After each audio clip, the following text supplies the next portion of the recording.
So me and my boyfriend almost got robbed yesterday and we had to call 911. Oh, and robbed at Pew Pew Point, by the way.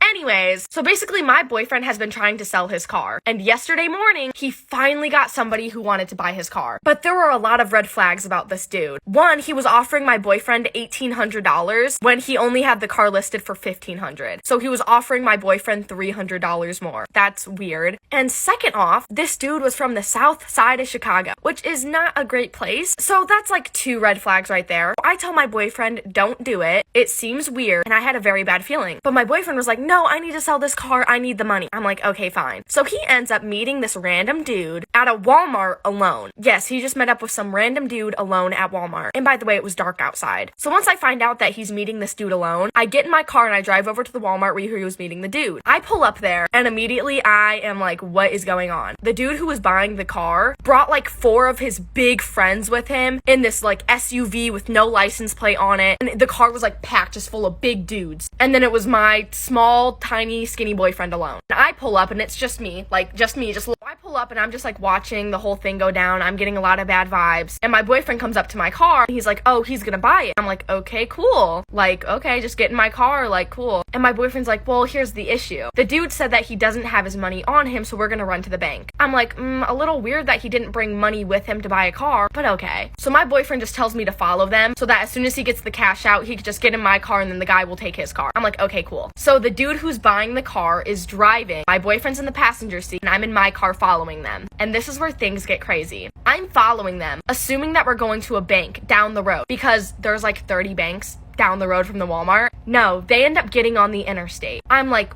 what is happening? So I start freaking out, like, why are we getting on the interstate? And all of a sudden, I realize that we're going to the south side of Chicago. I'm reading all of the signs that I'm passing. It says, like, you are going into the south side of Chicago. So I start freaking out, and I call my boyfriend, and I'm like, Brayden, where are we going? And he's like, oh, well, there's a change of plans. The dude said that we have to go to his house to get the money. Yeah, that's smart, isn't it? I'm like, no, we're not going to anybody's house. This is super suspicious. Like, we're not gonna make it out. We're gonna get robbed or even worse. And then all of a sudden, my boyfriend hangs up. I keep trying to call him. It keeps going to voicemail. At this point, I'm freaking out. I have no way to get a hold of him. And now we're on the interstate on the way to the south side of Chicago, to this random dude's house. I can't get a hold of my boyfriend because all of a sudden, his phone's going straight to voicemail. So at this point, the only logical thing I could think of to get his attention is to turn on my hazards and start honking my horn. And by the way, if you forgot this, my boyfriend wasn't driving the car. The dude who was buying the car was driving the car. So I turn on my hazards and I'm blaring on my horn and they're not stopping the car. They're not pulling over, nothing. And this is when I start freaking out because now I know something's going on. So the guy who's supposed to be buying my boyfriend's car is driving my boyfriend's car. My boyfriend's in the passenger seat and I'm in my car following them. And I think that we're going to the bank so that this dude could pull out money. Before I know it, we're heading to the downtown of the south side of Chicago. So I start freaking out and I call my boyfriend to tell him to abort the mission because we're going to get...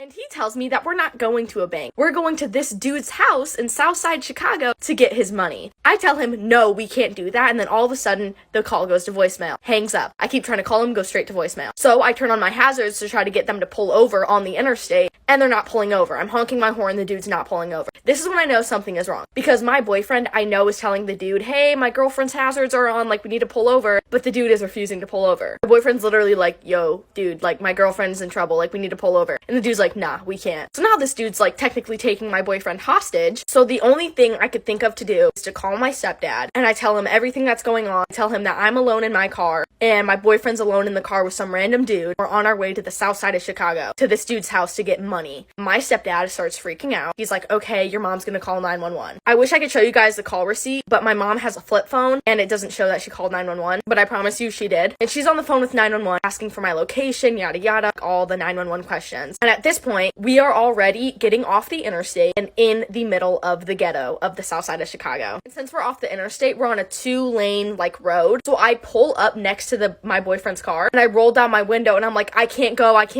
we can't go to your house. I'm sorry, dude. And the dude just leans over my boyfriend, like all leaned over. He looks at me like this and presses on the gas and speeds off. I tell my mom that, I tell the 911 operator that, and they're like, okay, we have cops coming your way. So we drive for maybe 2 more minutes, still on the phone with with 911, and the dude pulls into a checking cash place where you turn in checks and they give you cash. Here's a picture of the place. And when we pull up there, I tell my mom, and my mom's like, okay, 911, I don't think we need you anymore. I think they're actually getting the cash. I don't think we're going to the dude's house, but we want you guys to patrol the area to make sure that nothing happens. My boyfriend runs out of the car with the dude. He comes straight over to my car, and I'm like, what is happening? Why are we in the south side? And he's like, Kayla, I cannot talk right now. As soon as I get the money, we are getting out of here and I'll tell you everything. I'm like, okay. So the dude goes into the checking place to get some money. My boyfriend goes in with him, and then all of a sudden, the SUV with no license plate with all of his friends in it pull up, and I'm like, what the hell? And one of the dudes walks out of the car with a ski mask on and walks into the checking place with a ski mask on, walks in there, talks to the guy who's buying the car, walks back out, grabs something out of the car, which turned out to be a pew pew,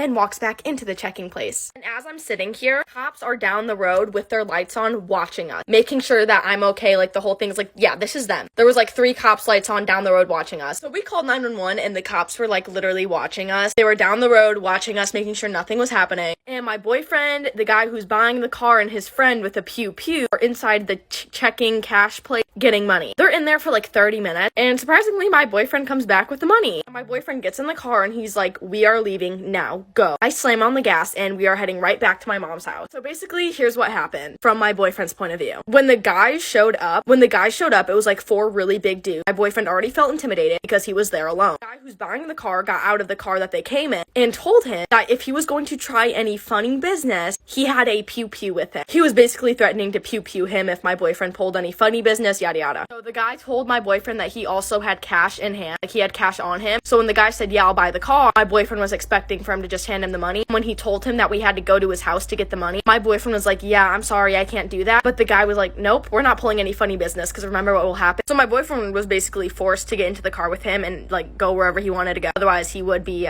eliminated. So he really had no choice. And when I called my boyfriend when we got on the interstate being like, yo, what's happening? He had to hang up because the guy was like, yo, are you trying to set me up? The dude was thinking that we were setting him up and reminded him that he had a pew pew with him. So he had to hang up and he shut off his phone so that I couldn't keep calling him and, you know, risk his life. And they ended up not going to his house but to the checking place because my boyfriend was just like, yo, like I can't go to your house, like I have stuff to do. I eventually said okay and went to the checking place and just pulled out money from his checks. And when his friends pulled up to the checking place, his friend that came with brought a pew pew into the checking place because they were planning on robbing him, giving him the money and just taking the car. So yeah, their plan was to just take the car and not give him the money and rob him. So yeah, but we're pretty sure what stopped them from doing that was the fact that the cops were right there like watching us, as my mom had called 911, but my boyfriend nor the guys knew that until I told my boyfriend in the car when we were driving off. Yeah, I'm literally like so grateful to be alive. That was probably the scariest moment of my life, and I'm very thankful that my boyfriend knew what to do in that situation, because one wrong move and he would have been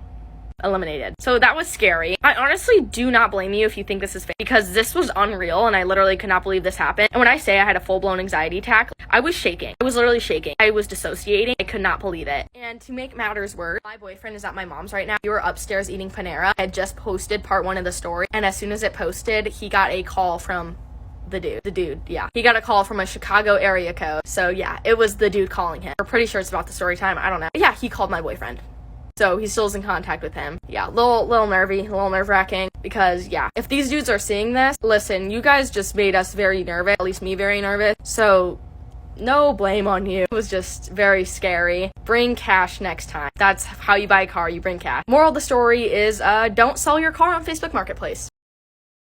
Am I wrong for telling my friend I don't want to be her bridesmaid anymore? My friend Mary and I have known each other since we were children. We've grown apart over the past few years, but she still considers me important enough to make me a bridesmaid. Her wedding is set to be in 3 weeks. One reason why I sort of distanced myself from her was because of her treatment of my relationship. My boyfriend Jack and I have been together for 3.5 years. He's a wonderful person, and there is no doubt in my mind that this is the man I want to marry. But Mary is under the impression that Jack is too good for me. Jack comes from a very wealthy background. His parents are certainly very wealthy. He was practically guaranteed a lavish life from the moment that he left the womb. I grew up in a low-income neighborhood, often wondering where my next meal was or how I was going to help pay the bills at a young age. Jack is considered to be conventionally attractive, always looking like he should be on some sort of magazine or billboard. Jack's good looks and background have led Mary to believe that Jack deserves better than me, as according to her, there's no way I could have pulled someone so attractive and rich. It's pretty disheartening to hear those things constantly, and it does take a toll on you and the friendship. Whenever Jack is around, she's quite polite and respectful, never once making these comments. Eventually, the comments did stop.